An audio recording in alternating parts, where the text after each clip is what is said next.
안녕하세요. 저는 돌대나귀를 키우고 있는 주부입니다. 제가 이렇게 다시 결혼을 하게 될 줄은 정말 상상도 하지 못했는데, 이렇게 다시 좋은 사람을 만나 그야말로 눈에 넣어도 아프지 않을 아이를 키우고 있다는 것이 어떨 땐 꿈만 같네요. 도대체 어떤 사연이 있길래 재호는 꿈도 꾸지 않았는지 한번 들어보실래요?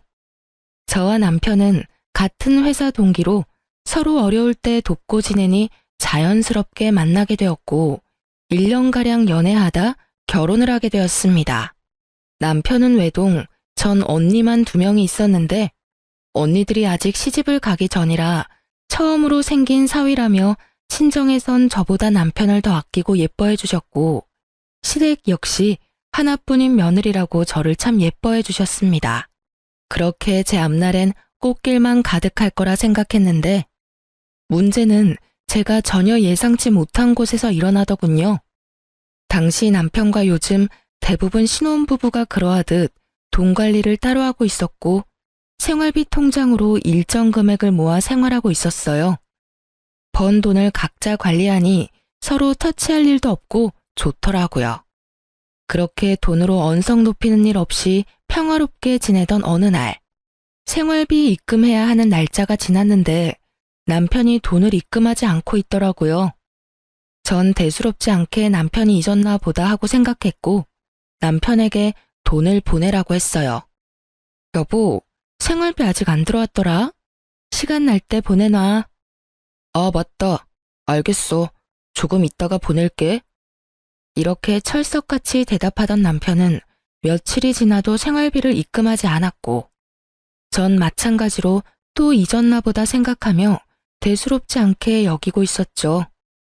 저 역시 잠깐 확인만 하고 잊기도 했었고요.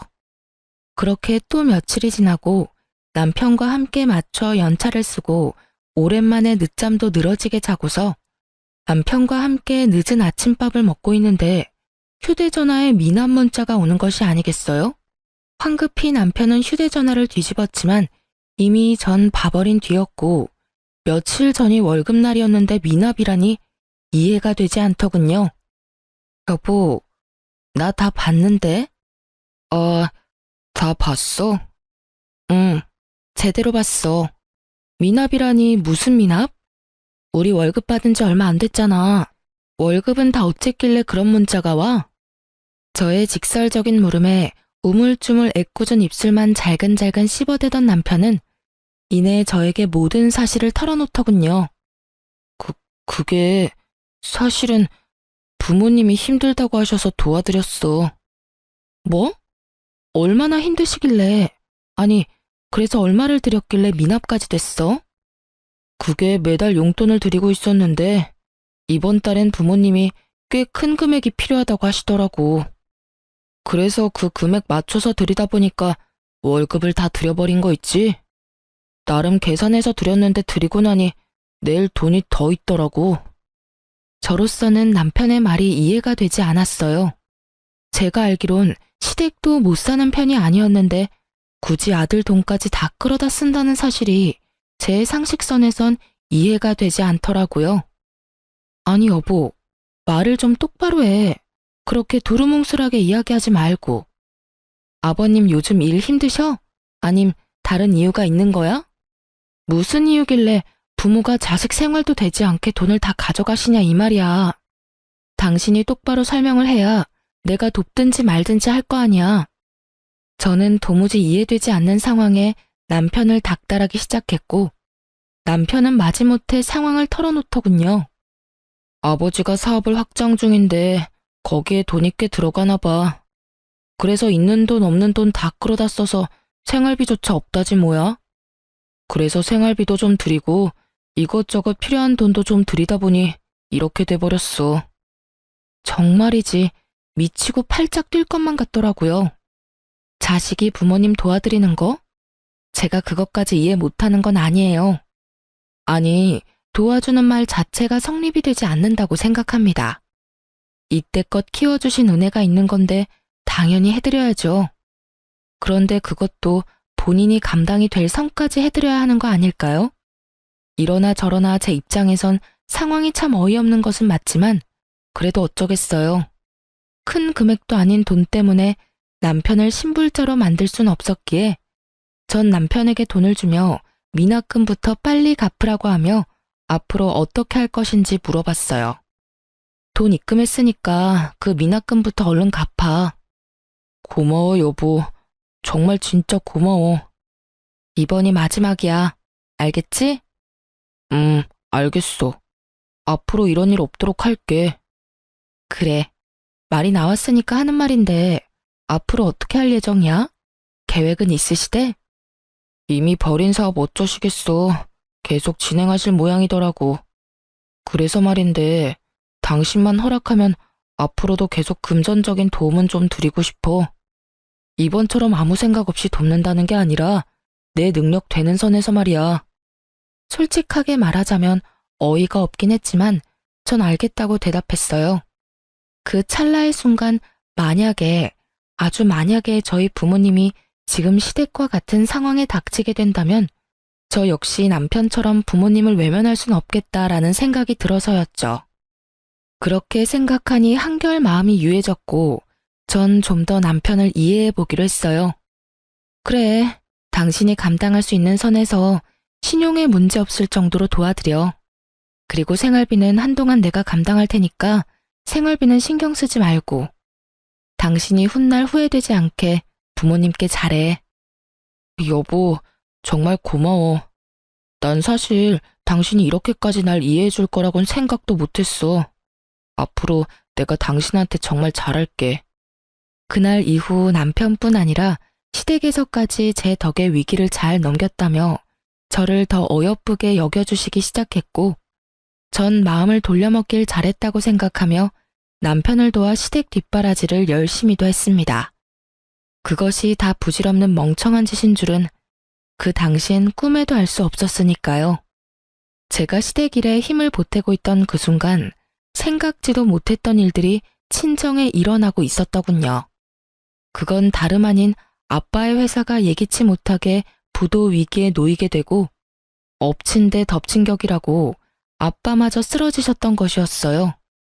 다행히 쓰러진 아빠를 일찍 발견해 급하게 수술에 들어가게 되었고 천만다행으로 수술은 잘 되었지만 친정 식구들에겐 수술비가 걱정이었죠.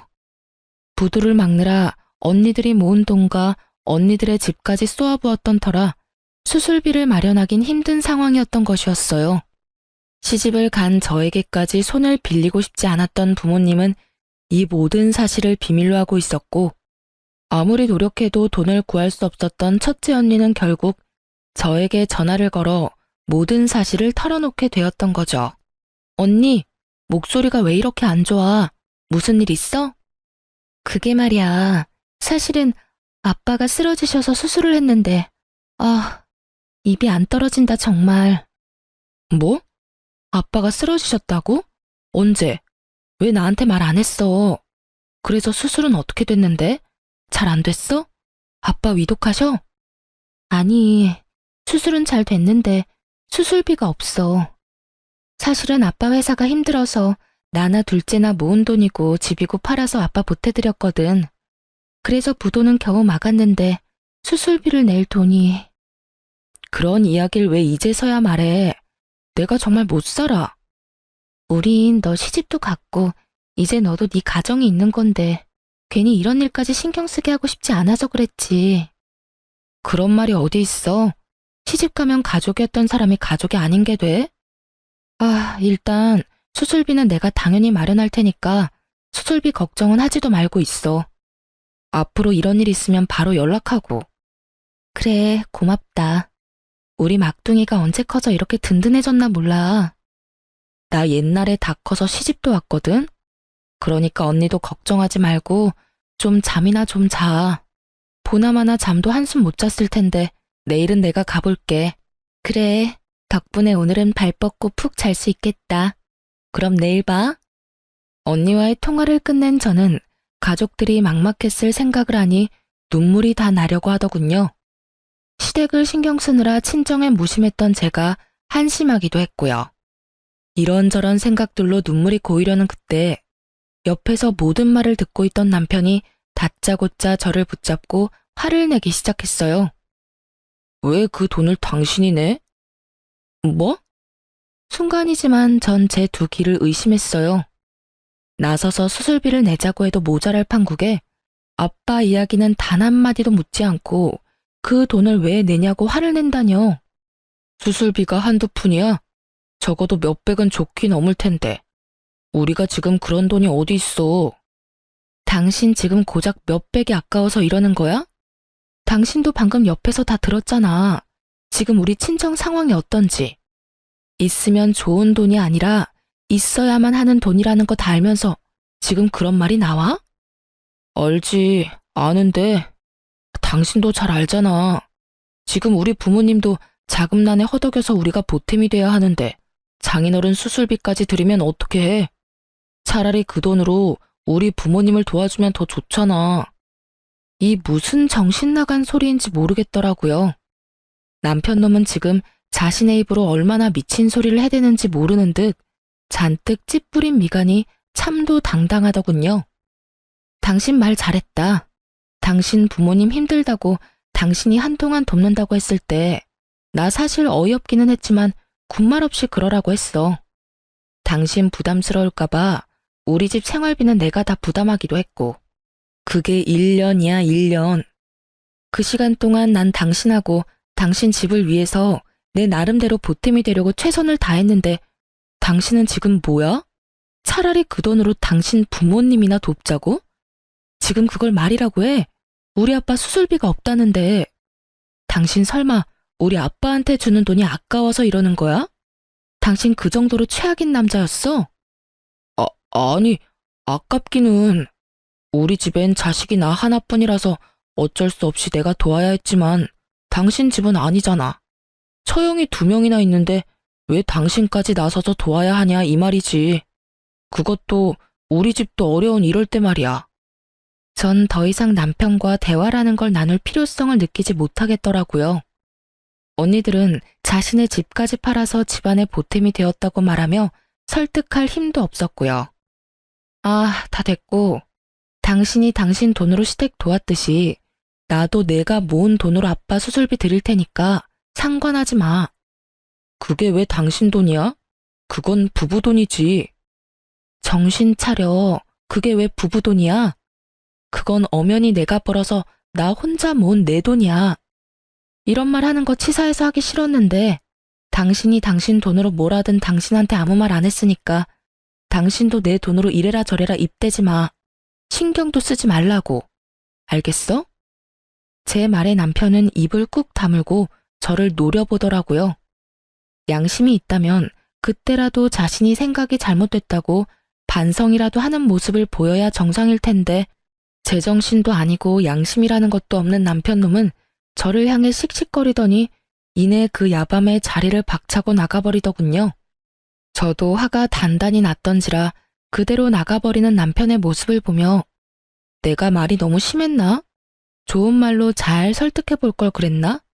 이딴 생각들은 전혀 들지 않았고 오히려 시원하게 욕 한마디 못해준 것이 후회스럽기까지 하더군요. 그렇게 저는 저대로 남편에 대한 섭섭함으로 씩씩거리고 있는데 시댁에서 전화가 오더군요. 그 야밤에 어딜 갔나 했더니 우리 부모님 노래를 부르던 남편놈은 시댁으로 가 모든 사실을 다 잃은 듯 했어요. 당장 시댁으로 오라는 시모의 목소리가 날카로웠거든요. 전 망설임 없이 시댁으로 향했고 시댁에 들어서니 남편놈은 방으로 쏙 들어가더니 나오지 않더군요. 시부는 언짢다는 듯 팔짱을 끼고 앉아 있었고 시모는 가타부타 묻지도 따지지도 않고 화를 내기 시작하더군요. 네가 제정신이니? 출가 외인인 네가 왜 친정일에 끼어드는 거야? 그것도 다른 일도 아닌 돈 드는 일에. 원래가 그렇다. 시집간 딸은 친정일에 함부로 나서서 돕고 그러는 거 아니다. 이 말도 기가 막히는데 그 뒤를 잇는 말들은 그야말로 한편의 막장 드라마를 연상케 하더라고요. 네 언니들도 있으니 언니들이 알아서 할 게다. 사돈 처녀들 능력 좋은데 왜 굳이 너까지 나서니? 그러니까 친정에 돈 줄 생각은 하지도 마. 우린 절대 반대야. 그 돈이 어떤 돈인데 친정을 주긴 줘? 생각이 없어도 어쩜 저리도 없는지. 생각이 없는 사람이 누구인데 저딴 말을 하는 것인지. 하고픈 말은 많았지만 그래도 어른이니 막말을 할 순 없는 노릇이었고 그저 전 제 뜻을 확고하게 전하기로 했죠. 어머님, 그렇게는 못합니다. 전 이미 수술비 드리기로 마음 먹었고 제 돈으로 제 친정에 드리는 돈이니 어머님도 제 뜻 존중해 주셨으면 좋겠어요. 제 말을 들은 시모는 남편과 짠 것인지 남편놈과 똑같은 말을 하더라고요. 그게 어떻게 네 돈이니?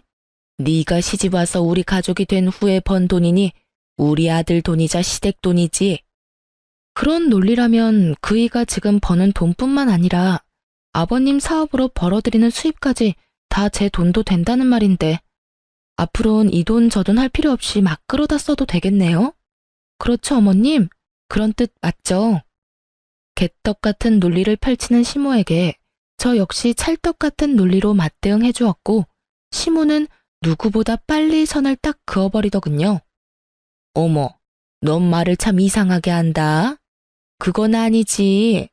내 아들이 번 돈은 내 아들 돈, 우리 남편이 번 돈은 우리 집 돈이지.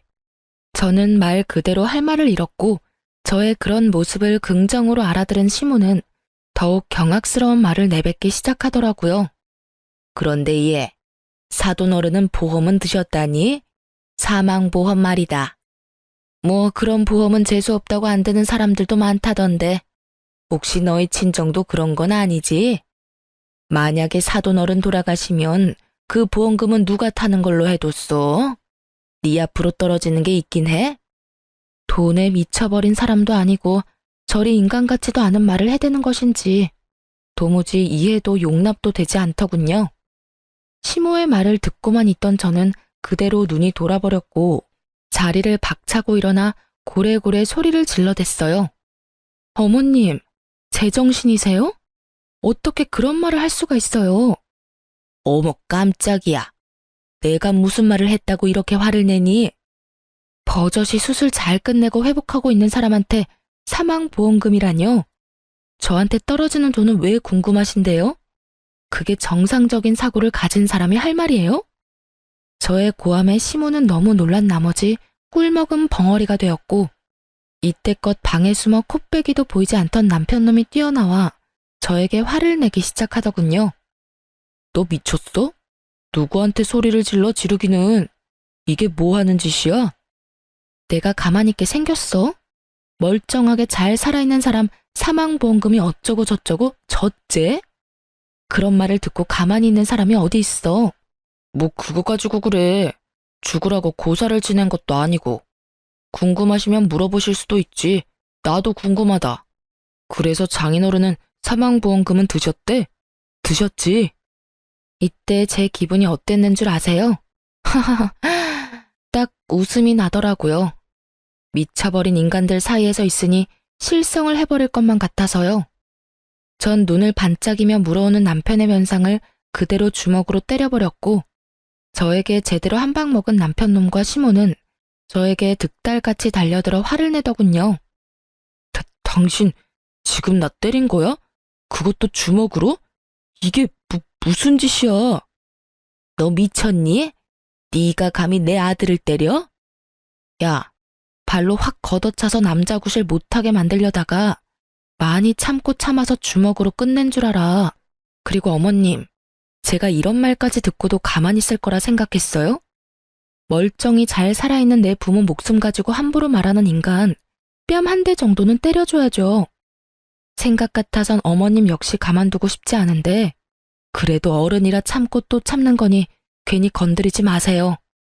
전 그대로 시댁을 빠져나와 집으로 돌아왔고 이혼밖에 답이 없다는 결론을 내렸어요. 사연을 들어보니 다른 분들은 휴대전화의 녹음 기능을 알차게도 잘 사용하던데 전 왜 조금 전 그 모든 경악스러운 상황들을 놓쳐버렸는지 한스럽기까지 하더군요. 언제까지 한탄만 할 수도 없는 노릇이었던 전 이제라도 모든 상황을 녹음하기로 했고 저의 예상대로 뒤이어 집으로 돌아온 남편은 저를 향해 막말을 쏟아내기 시작하더군요. 이런 미친 게 어디서 감히 남편을 때려? 너 이거 내가 경찰에 신고하면 너 깜빵에 갈 수도 있는데 내가 그간의 정을 생각해서 참는 거야. 알겠어? 어차피 오늘 내일 하는 노인네 사망보험금 들었냐고 묻는 게 뭐 큰 잘못이라고. 시어머니한테 화를 내지를 않나. 남편을 때리지를 않나. 내 살다 너같이 기센 년은 보다 처음 본다. 그리고 내가 나 혼자 잘 먹고 잘 살자고 그런 말 했어? 말이야 바른 말이라고. 사망보험금 나오면 너도 욕심날 거 아니야. 그 돈이 적은 돈도 아닐 테고 적어도 억 단위는 될 텐데 그 돈이면 우리 집 사업도 무리 없이 진행될 테고 그러면 나만 좋아? 우리 모두 좋은 일이라고 그게. 이 뒤론 헛소리와 함께 입에 담지도 못할 욕들이 쏟아져 나오더군요. 전 말 같지도 않은 말에 아무런 대꾸도 하지 않았고 그렇게 한참을 쏟아내던 남편은 짐까지 싸서 집을 나가버렸습니다. 저와의 사이가 손 쓸 수도 없이 나빠진 남편놈이 나가서 할 짓이라곤 뻔했고 전 날이 밝자마자 남편에게 사람을 붙였어요. 역시는 역시더군요. 아직 이혼하자는 말조차도 나오지 않았는데 남편놈은 유흥업소를 제 집 드나들듯 출석도장을 찍으며 온갖 더럽고 추잡한 짓은 다 하고 돌아다녔고 전 끝까지 제 믿음을 저버리지 않은 남편놈 덕에 수월하게 이혼을 준비할 수 있었죠. 그렇게 차근히 이혼을 준비하는데 시모가 집으로 찾아왔더라고요. 당시 남편 꼴도 보기 싫고 이혼도 준비했어야 했기에 회사 측에 양해를 구하고 휴직 중이었고 제가 집에서 쉬고 있다는 소식을 전해들은 시모가 아침 일찍부터 저에게 따지려고 들이닥쳤던 것이었어요. 무슨 일이세요? 저는 딱히 할 말이 없는데요. 내가 할 말이 있어서 왔다. 너 도대체 언제까지 이럴 거니? 뭐가 불만이라서 남편까지 쫓아내고 이 난리를 치니? 어머님, 제가 쫓아낸 게 아니라 자기 발로 자기가 나갔고요. 제가 왜 이러는지는 누구보다 어머님이 더 잘 알 테고요. 더 할 말 있으세요? 뭐, 그 보험금 좀 물어봤다고 이 난리인 거니? 사람은 다 죽게 돼 있어. 어차피 죽을 사람 사망보험금에 대해서 좀 물어본 게 뭐 그리 큰 죄라고 이렇게 뒤끝을 부리는 게야? 그러면 어머님은 사망보험금은 드셨어요? 어머님도 어차피 죽을 건데요. 이혼을 마음먹으니 전 못할 말이 없었고 막상 자신이 그런 말을 듣게 되자 화가 머리끝까지 난 시모는 갖은 욕을 하며 저를 밀쳐대더라고요. 더는 참지 않기로 한 저는 그런 시모의 손을 인정사정 볼 것 없이 뿌리쳐버렸어요. 뭐가 어쩌고 저쩌? 이런 미친년이 어디서 그런 재수없는 말을 입에 담는 거야? 지금 기분이 어때요? 더럽죠? 재수없죠? 지금 느끼는 그 기분 저도 그대로 느꼈어요. 이제야 제 기분이 어땠을지 알겠어요? 너랑 나랑 같니? 그건 엄연히 다른 경우 다른 문제라고.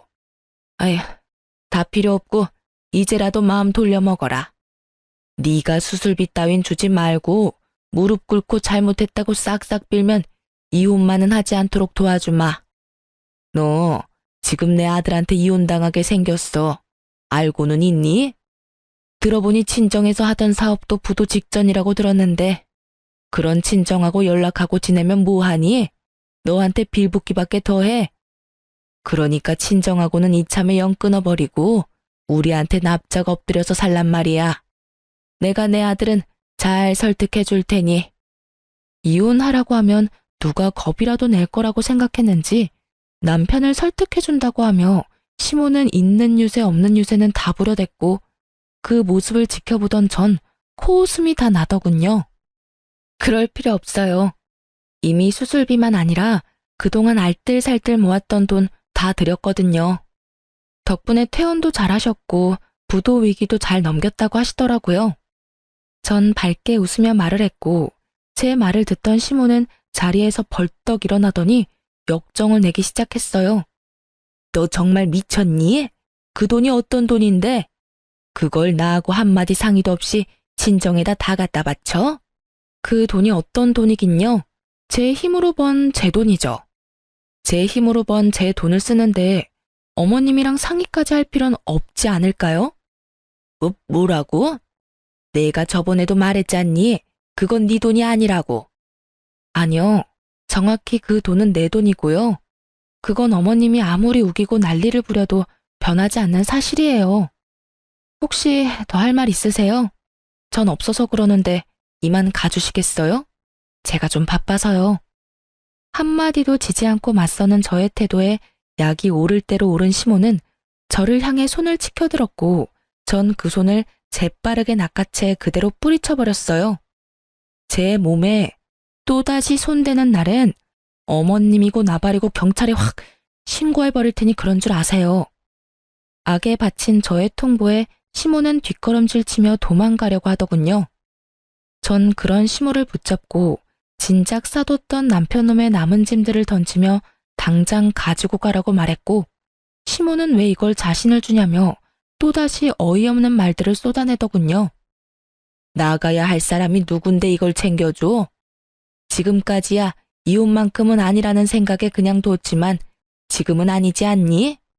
너도 결혼 생활 유지할 생각 없는 것 같고 나도 너 같은 년 내 며느리 자리에 계속 두기 싫다.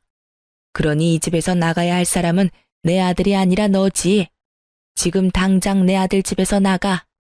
아는 것이라곤 하나도 없는 시몬은 참 당당하게도 저에게 오라가라 하며 큰 소리를 쳐댔고 전 그런 시모에게 통쾌한 한마디를 해주고선 시모를 내쫓아 버렸습니다. 아줌마, 당연히 알고 있다고 생각했는데 모르고 있는 듯하니 내가 친절히 말해줄게요. 이 집 아줌마 아들 집이 아니라 내 집이에요. 뭐? 이 집은 내가 처녀 때 내 돈으로 산 내 집이라고요. 그러니까 내 집에서 난동 그만 부리고 당장 나가세요. 그렇습니다. 저희가 결혼 생활을 시작하게 되었던 집은 제가 처녀 때 공인중개인 둘째 언니의 권유로 분양받았던 제 명의의 제 집이었어요.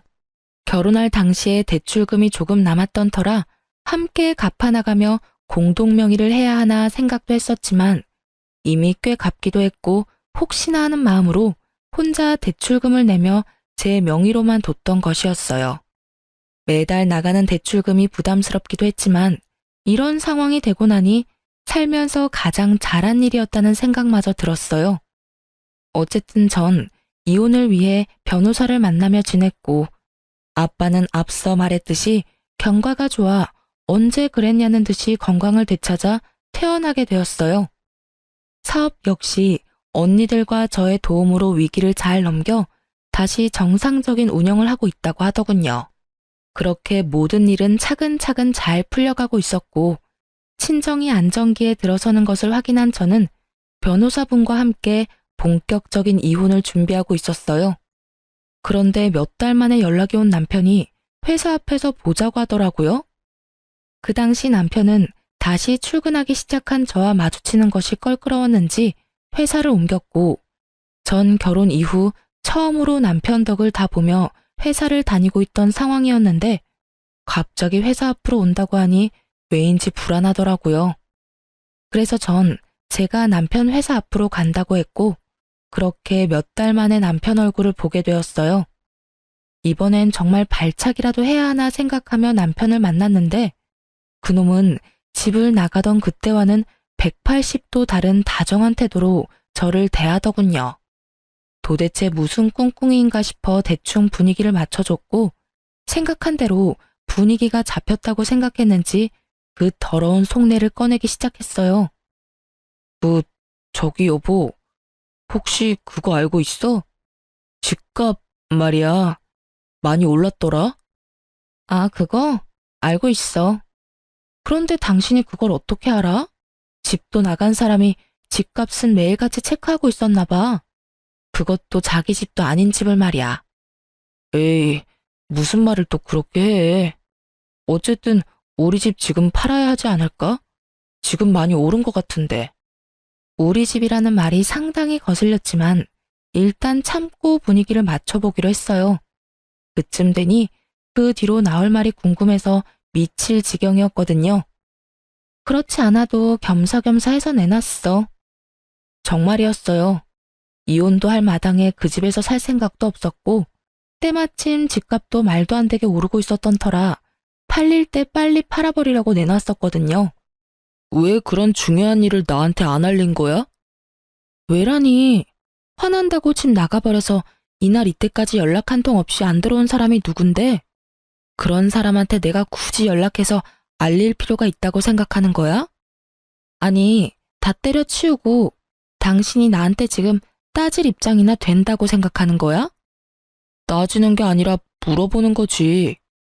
묻지도 마.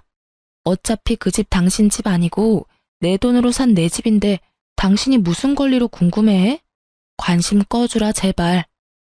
싸움의 시작부터 끝까지 그 무슨 도돌이표 같은 상황과 대화인지 남편놈은 제 말에 화가 난 듯해 보였지만 애써 그 화를 누르며 가짠치도 않은 연기를 펼치기 시작하더군요. 여보, 무슨 말을 그렇게 섭섭하게 해. 나 지난 몇 달 동안 정말 후회도 많이 하고 반성도 많이 했어. 그깟 자존심이 뭐라고. 내가 미안해 여보. 나가보니까 알겠더라. 나한테 당신이 얼마나 소중했는지. 내가 얼마나 당신을 사랑하는지 말이야. 나 당신 없이는 못 살아. 내가 이렇게 빌 테니까 나 한 번만 용서해줘. 바로 어제도 밤새도록 업소에서 술 처마신 것을 뻔히 다 알고 있는데 입술에 침 한 번 바르지 않고 거짓말을 하는 꼴을 보고 있자니 구역질이 다 올라오려고 했어요. 남편은 잡을 분위기는 다 잡았는지 제 손을 꽉 잡으며 드디어 기다리고 기다리던 말을 꺼내기 시작했어요. 여보, 그러지 말고 우리 다시 잘 살아보자, 응? 사실 요즘 나 조금 힘들어. 당신도 알고 있지? 우리 집 좀 힘들었던 거. 좀 나아진다 싶더니 요즘 또 많이 힘든 것 같더라고. 그래서 말인데 그 집 팔고 나면 그 돈 우리 부모님께 드리고 우린 새 출발한다고 생각하고 우리 부모님 댁에 들어가서 사는 건 어때? 부모님께 잘 말씀드렸더니 흔쾌히 알겠다고 해주시더라고. 엄마도 걱정하지 마. 지난 날은 다 잊고 잘 지내보자고 하시더라. 그놈의 돈이 뭔지 결국 또 돈 이야기더군요. 돈을 싸들고 와서 다시 살자고 해도 받아줄까 말까 한데 돈을 내놓고 시댁으로 합가까지 하자니 더는 입씨름할 가치도 없었고 전 모든 말을 다 무시하고 준비해왔던 이혼 서류를 내밀었어요. 이게 뭐야? 이혼? 지금 우리 이혼하자고? 그래, 제정신은 아닌 것 같은데 글자는 잘 읽네. 보시다시피 이혼 서류야. 우리 이혼하자. 이혼은 무슨 이혼이야. 우리가 왜 이혼해? 난 당신이랑 절대로 이혼 못해. 우리가 이혼할 이유가 없잖아. 이혼할 이유가 이렇게나 많은데 이혼할 이유가 없다고? 내가 너 집 나가서 무슨 짓 하고 돌아다녔는지 다 알고 있어. 그동안 몰라서 가만히 있었는지 아니? 내가 뭘 어떻게 하고 다녔다고 이 난리야. 난 말이야, 맹세코 집, 회사 집 이렇게 일만 하면서 살았다고. 그런 내가 왜 무슨 이유로 이혼을 해야 하냐 이 말이야. 역정을 내며 이유를 들먹이는 남편에게 전 그간 모았던 사진들을 건넸고 사진을 건네받은 남편이 바들바들 떨며 되지도 않는 변명을 늘어놓는 순간 전 바로 다음 증거를 준비했어요. 아니 이건 남자들이 회사 생활하다 보면 어쩔 수 없이 가야만 하는 그런 거야. 그래 접대. 접대를 잘해야 앞날이 평탄한 거 당신도 잘 알잖아. 내가 가고 싶어서 간 게 절대로 아니고 어쩔 수 없이 정말 어쩔 수 없이 질질 끌려간 거라고. 어쩔 수 없이? 접대? 넌 접대하는 인간이 매일 밤마다 혼자서 세상을 다 가진 미소로 이딴 데나 들락날락하냐? 네가 접대하는 상대가 투명인간이라도 되나 봐. 그건 말이야. 그래, 먼저 들어가 계셨어. 그래서 나도 뒤따라 혼자 들어갔던 거고. 그러니까 내 말은 당신이 지금 아주 크나큰 오해를 하고 있단 이 말이지. 그래, 오해라 치고. 이거 좀 들어볼래? 이것도 충분한 이혼 사유가 되고도 남는다고 하더라고. 남편의 말이 끝남과 동시에 전 다음 증거인 시모가 저에게 온갖 욕을 하는 녹음 파일을 스피커폰으로 틀어버렸고 그 날카롭고도 상스러운 시모의 욕설들이 가게 안을 가득 채우며 울리기 시작했어요. 가게 안 사람들의 반응은 단연 뜨거웠고, 특히 기혼 여성들의 반응은 말로 할 수 없을 만큼 뜨겁더라고요. 상황이 그렇게 되자 남편은 제 휴대전화를 바닥에 내팽개치더니 발로 짓밟으며 소리를 고래고래 질러대더군요.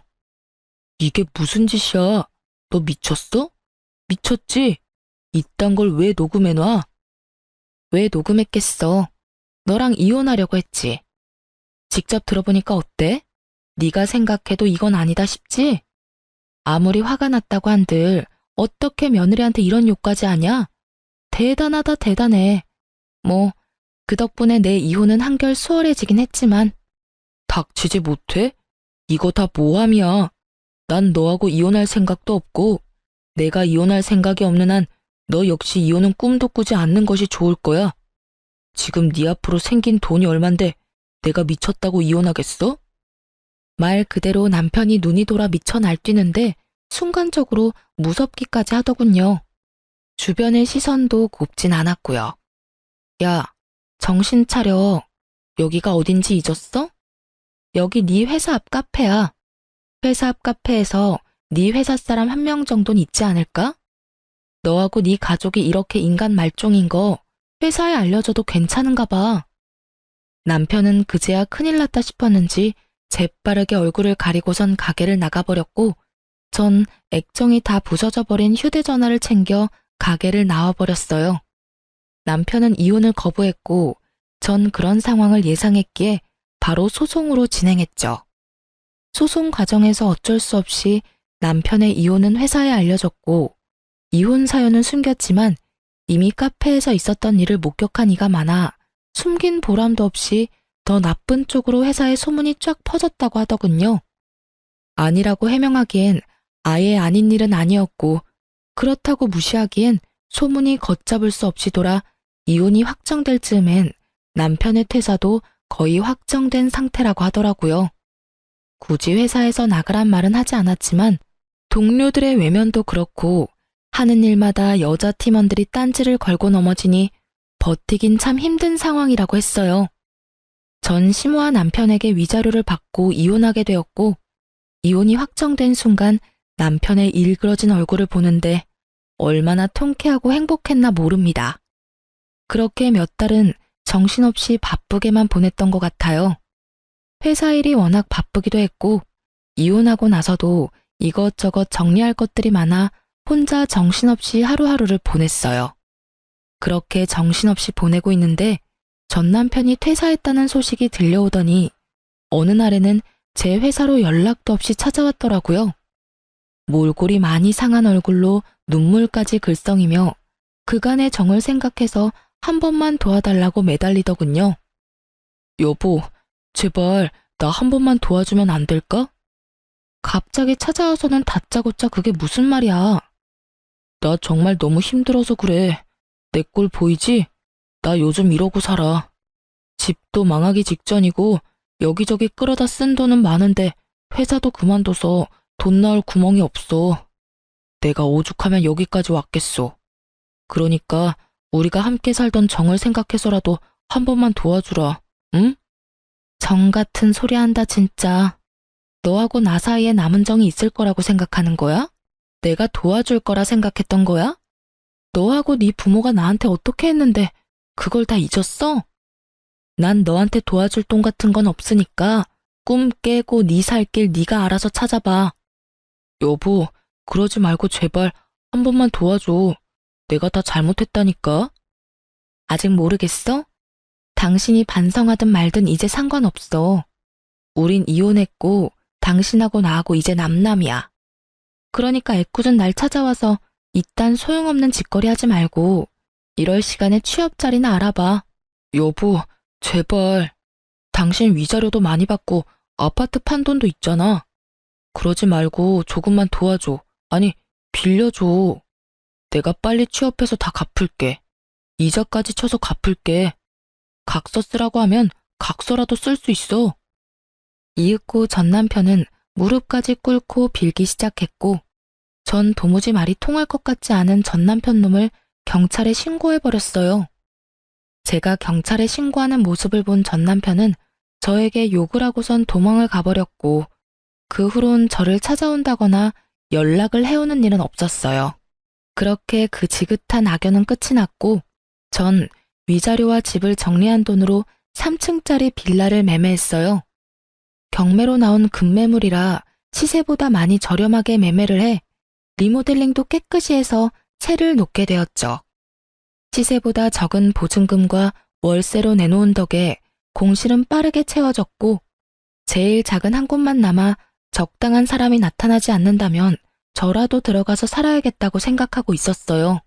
그렇게 제가 사는 것으로 생각이 굳어져 가던 어느 날 마침 그 집을 보고 싶다는 사람이 나타났다고 하더라고요.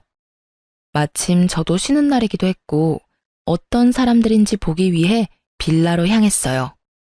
그런데 그곳에 누가 있었는지 아세요? 네, 맞아요. 전 남편과 전 시모가 중개사분과 함께 저를 기다리고 있더라고요. 어렵다던 사업은 전 남편이 회사를 그만두며 도와줄 상황이 되지 못하자 정말로 쫄딱 망해버렸고 집을 처분해 빚은 갚았지만 오갈 데가 없어 집을 알아보던 중 시세보다 많이 저렴했던 저의 빌라까지 오게 된 것이었어요. 2년이라 하기엔 상황이 더러웠으니 악연이 확실했고 두 사람의 표정을 보아하니 저와 같은 생각을 하는 듯 했지만 상황이 어렵긴 한가 보더군요. 굳은 얼굴로 집을 다 둘러본 두 사람은 제가 주인인 걸 뻔히 알면서도 계약을 하겠다고 했으니까요. 괜찮네요. 바로 계약하고 싶은데 공실이니 언제든 들어와도 되는 거죠? 아니, 난 싫은데 어떻게 하지? 전 남편의 말이 끝나자마자 거부 의사를 밝혔고 저의 거부에 두 사람은 노발대발하며 왜 안 되느냐고 따지기 시작하더군요. 당신 정말 이렇게까지 해야겠어? 너 정말 몹쓸애구나. 그래도 한때는 가족이었던 사이인데 꼭 이렇게 매정하게 굴어야겠니?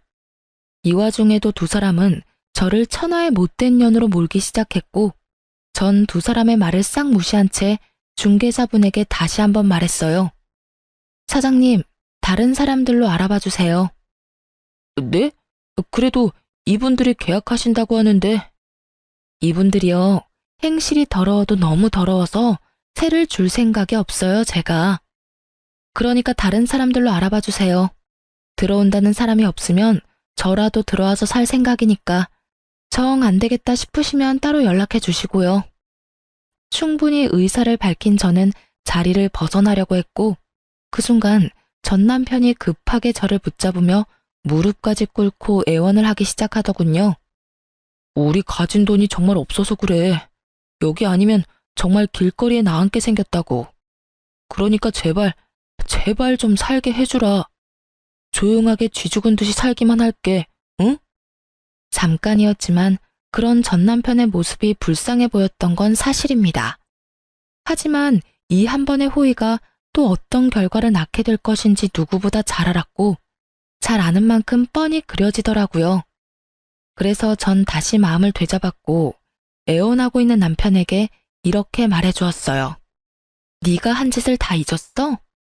우리 아빠 수술비 주지 말라고 하면서 사망보험금이나 묻던 네 짓거리 말이야. 그건 내 생각이 짧았어. 그땐 우리 다 힘들었잖아. 그래서 나도 판단력이 흐려져서 그런 실수를 했던 거야. 실수? 웃기고 앉아있다 진짜. 다 됐고 난 우리 부모님 죽기를 바라는 사람한테 도움이 될 생각은 죽어도 없으니까 다신 찾아오지도 연락도 하지 마. 야, 너 정말 내가 이렇게까지 매달리는데 그렇게까지 해야 해? 그냥 좋은 게 좋은 거라고. 불쌍한 인간 구해준다고 생각하고 한 번만 눈 감아주면 되는 거잖아. 난 이렇게까지 할 거고 너 같은 인간이 불쌍하다고 느껴지기는커녕 같은 공간에서 숨쉬고 있다는 것조차도 역겨우니까 다신 내 눈앞에 나타나지 마. 전 그대로 그 자리를 떠버렸고 그 후론 그 인간들의 소식은 듣지 못했어요. 물론 더는 찾아오는 일도 마주치는 일도 없었죠. 이렇게 전 남편과의 악연이 끊어진 지도 5년이란 세월이 지났네요. 그 사이 전 결혼을 했어요. 다시 재혼을 마음먹기까지 고민도 많이 하고 도망치기도 했었는데 그런 저를 끝까지 기다려주며 한결같은 마음을 쏟아준 멋진 남자와 결혼해 잘 살고 있습니다. 현재는 회사를 그만두고 처음 말씀드렸다시피 돌된 아들을 키우고 있어요. 저의 남편은 회사 동료였는데 제가 누구와 결혼했었는지, 왜 이혼하게 되었는지 누구보다 잘 알고 있던 남편이 처음 저에게 고백해올 때 얼마나 당황했는지 모릅니다. 처음엔 당연히 거부했었어요. 부담스럽기도 했고 남자가 지긋지긋하기도 했었거든요. 하지만 남편은 그런 저에게 한결같은 모습을 보여주며 제 마음의 문을 두드렸고 자신보다 저를 더 아끼는 남편의 모습에 결국 마음을 열게 되어 결혼까지 하게 되었어요. 제 인생의 결혼은 2번 다신 없을 거라고 생각했는데 이렇게 아들까지 키우고 있는 걸 보니 정말 사람 일은 모르는 일이다 싶어요. 몰상식의 끝을 달렸던 전 시댁과는 달리 현재 저의 시부모님들은 재산이 많진 않지만 작은 것이라도 나눠주시려고 안달인 분들이세요. 좋은 거, 귀한 거 있으면 어떻게 해서든 제 입에 넣어주려고 하시는데 제가 참 복이 많은 사람이라는 생각이 다 들더라고요. 베풀어 주시니 그만큼 저 역시 베풀게 되고 마음 써주는 것이 느껴지니 더욱 잘할 수밖에 없더군요. 굳이 노력하지 않아도 자연스럽게 행동과 마음이 그렇게 되는 거 있죠? 어떨 땐 친정보다 시댁에서 지내는 것이 더 편하게 느껴지니 말 다 한 거 아니겠어요? 하여튼 요즘엔 이보다 더 행복할 수 없다는 생각이 다 들 정도로 행복하게 잘 살아가고 있어요. 남은 제 앞날에도 행복하길 다들 응원해 주실 거죠? 길었던 제 사연은 이로써 끝이 났습니다. 긴 이야기 들어주셔서 감사하고 모두 행복하세요.